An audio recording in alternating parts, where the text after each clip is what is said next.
नमस्कार, मैं हूं सत्यपाल और आप देख रहे हैं CWB Hindi news.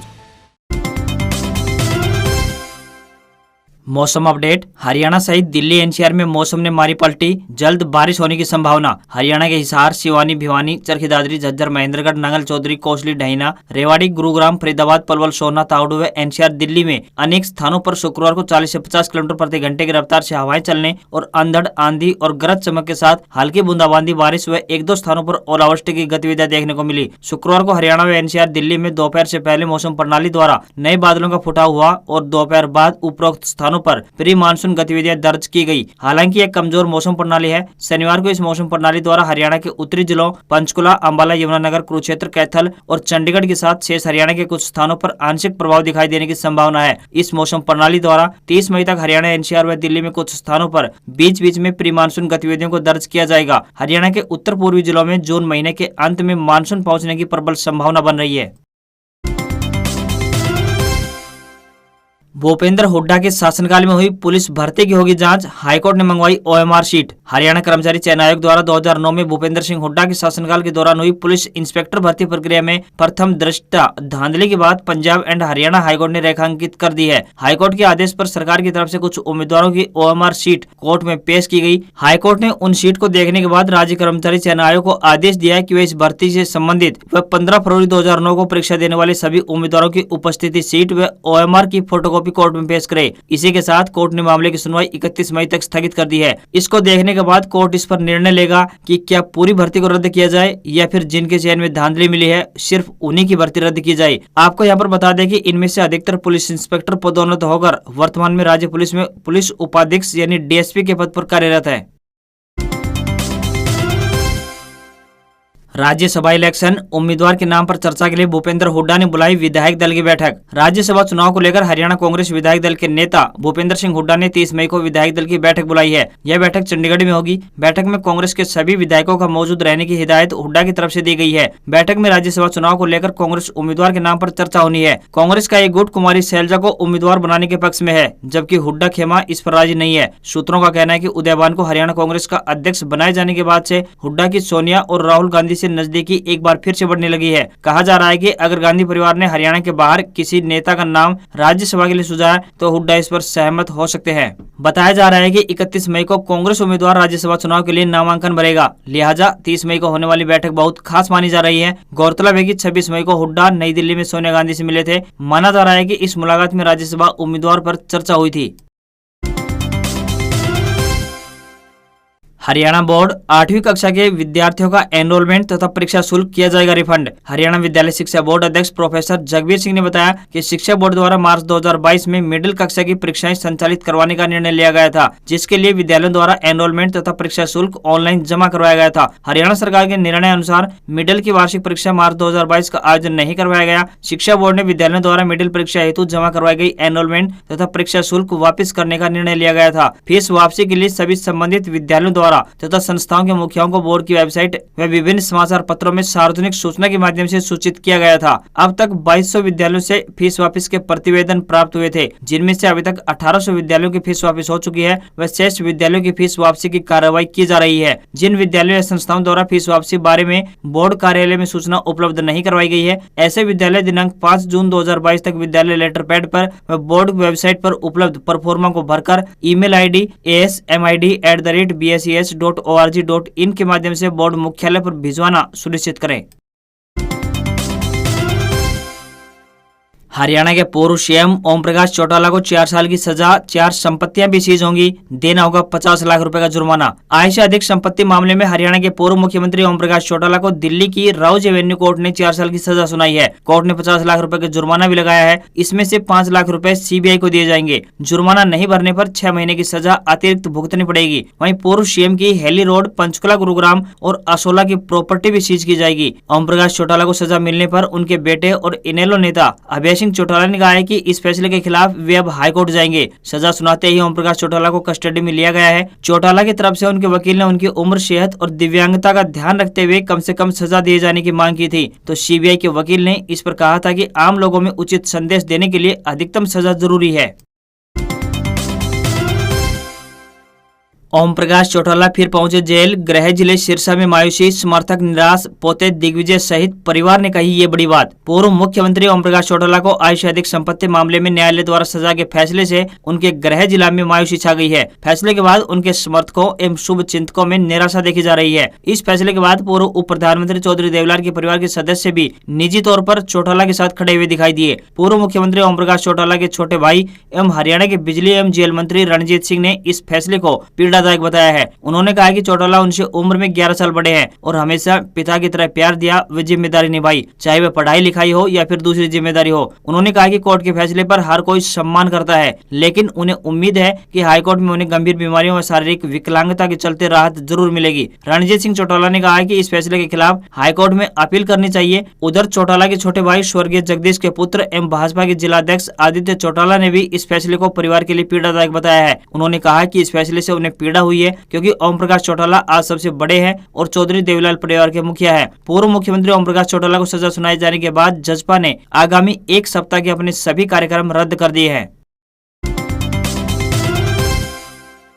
Solar pump लेने वालों के लिए निर्देश जारी, अगर की ऐसी गलती तो वापस देनी पड़ेगी सब्सिडी, कार्रवाई भी होगी। रोहतक के अतिरिक्त उपायुक्त एवं मुख्य परियोजना अधिकारी महेंद्र पाल सिंह ने बताया कि हरियाणा सरकार के नवीन एवं नवीकरणीय ऊर्जा विभाग द्वारा अनुदान पर दिए गए सोलर वाटर पंप को किसी अन्य को बेचने या फिर किसी दूसरी जगह पर लगाने पर या कृषि सिंचाई की बजाय सिस्टम को अन्य तरीके में उपयोग करने के बारे में शिकायतें प्रशासन के पास पहुँच रही है। नवीन एवं नवीकरणीय ऊर्जा विभाग के अधिकारियों ने साफ कर दिया है कि निर्धारित की गई जगह के अलावा सोलर पंप सेट किसी दूसरी जगह लगाया तो सब्सिडी का अधिकार नहीं होगा और किसी अन्य को बेच दिया तो भी ऐसे लोगों के खिलाफ कार्रवाई की जाएगी। एडीसी महेंद्र पाल सिंह ने यह भी बताया कि सोलर सिस्टम पर 75% अनुदान दिया गया है और इसका उद्देश्य बिजली की खपत कम करना है। सोलर पंप के लिए निर्धारित की गई जगह से दूसरी जगह सिस्टम को नहीं लगा सकते और न ही कंपनी ऐसा कर सकती है। ऐसा करने से सरकार सब्सिडी की राशि वापस ले लेगी और कंपनी द्वारा दी गई गारंटी भी खत्म हो जाएगी। हरियाणा निकाय चुनाव लड़ने वाले प्रत्याशियों को इन विभागों से लेनी होगी एनओसी। शहरी स्थानीय निकाय चुनाव लड़ने वाले प्रत्याशियों के लिए नगर परिषद, बिजली निगम और बैंक से एनओसी लेना अनिवार्य किया गया है। नामांकन में ये एनओसी देनी होंगी। भावी प्रत्याशी एनओसी के लिए नगर परिषद और बिजली निगम कार्यालय पहुंचने लगे हैं। वीरवार को जींद में 16 भावी प्रत्याशियों ने नगर परिषद से एनओसी ली। 30 मई से नामांकन प्रक्रिया शुरू हो रही है। अगर प्रत्याशी के नाम प्रॉपर्टी नहीं है तो भी वह जिस पते पर रहता है वहाँ का प्रॉपर्टी टैक्स और डेवलपमेंट चार्ज बकाया नहीं होना चाहिए। अगर उसने नगर परिषद की दुकान किराए पर ली हुई है तो उसका किराया बकाया नहीं होना चाहिए, तभी नगर परिषद की तरफ से एनओसी जारी की जाएगी। प्रत्याशी को नगर परिषद, बिजली निगम, land mortgage bank, cooperative bank और कोऑपरेटिव सोसाइटी से एनओसी लेनी जरूरी होगी।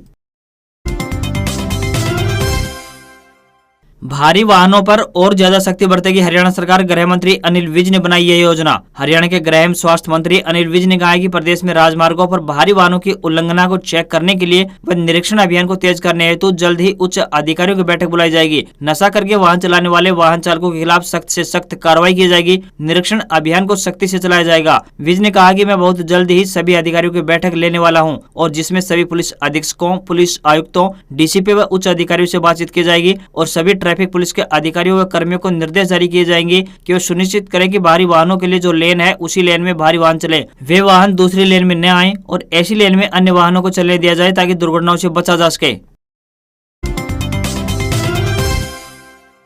Hockey Asia cup 2022 update. Asia cup में भारत के इंडोनेशिया को हराते ही बाहर हुआ पाकिस्तान, 16-0 से चटाई धूल। भारतीय हॉकी टीम ने गुरुवार को हॉकी एशिया कप 2022 में इंडोनेशिया को 16-0 से रौंद दिया। इसी के साथ भारत ने सुपर 4 में क्वालिफाई कर लिया है। खास बात यह है कि भारत की इसी जीत के साथ पाकिस्तान को बड़ा नुकसान पहुंचा है। दरअसल वो वर्ल्ड कप 2023 से सीधे तौर पर बाहर हो गया है। वहीं बता दें कि एशिया कप 2022 के नॉकआउट स्टेज में जगह बनाने के लिए भारतीय टीम को इस मुकाबले में बड़ी जीत की जरूरत थी। इसके बाद टीम ने ऐसा करके भी दिखाया। आखिर में स्कोर 16-0 तक पहुंचा। इसी बेहतरीन स्कोर के साथ भारत ने इंडोनेशिया पर दमदार जीत दर्ज की। वहीं इस मुकाबले का असर 2023 में होने वाले हॉकी वर्ल्ड कप पर भी पड़ा है, क्योंकि वहां जो भी टीम बड़े अंतर से मैच जीतेगी वो सीधे विश्व कप के लिए क्वालिफाई कर जाती है। वहीं भारत के क्वालिफाई करने के अलावा जापान, कोरिया और मलेशिया भी वर्ल्ड कप के लिए क्वालिफाई कर गई है, जबकि पाकिस्तान को निराशा हाथ लगी है।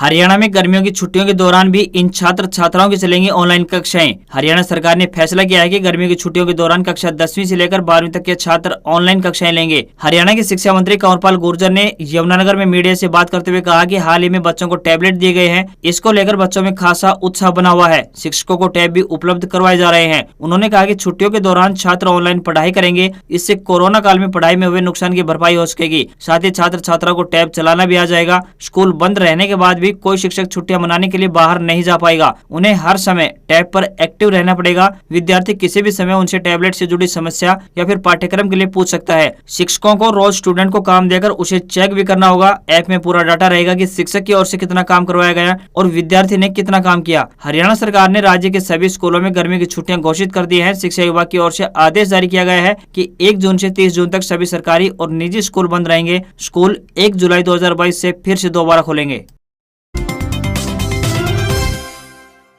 हरियाणा रोडवेज में अब पुलिस कर्मियों को देना होगा किराया, नियमों में हुआ बड़ा बदलाव। हरियाणा पुलिस कर्मियों से जुड़ी एक बड़ी खबर सामने निकल कर आ रही है, जिसके तहत अब पुलिस कर्मियों को हरियाणा रोडवेज का सफर करने के लिए अपनी जेब ढीली करनी होगी। दरअसल अब तक पुलिस के जवानों को हरियाणा रोडवेज में सफर के लिए टिकट नहीं लेनी होती थी, लेकिन अब जवानों को हरियाणा रोडवेज की बसों में बैठकर प्रदेश से बाहर जाने पर किराया देना होगा। नए नियम के मुताबिक पुलिसकर्मी अब सिर्फ हरियाणा, चंडीगढ़ और दिल्ली में ही रोडवेज बसों में मुफ्त यानी फ्री यात्रा कर पाएंगे। इस बारे में अब सभी परिचालकों को कहा गया है कि वे दूसरे राज्यों में जाने पर पुलिस कर्मियों से किराया वसूल करें। हालांकि जुलाई 2020 में जारी आदेश में उन पुलिस कर्मियों को बगैर टिकट यात्रा करने की छूट दी गई थी, जो बेल जंपर्स, भगोड़ों को कोर्ट के समन, वारंट जारी करने और किसी मामले की जांच पड़ताल के लिए दूसरे प्रदेशों में जाते हैं। इस बार ऐसी कोई छूट पुलिस कर्मचारियों को नहीं दी गई है।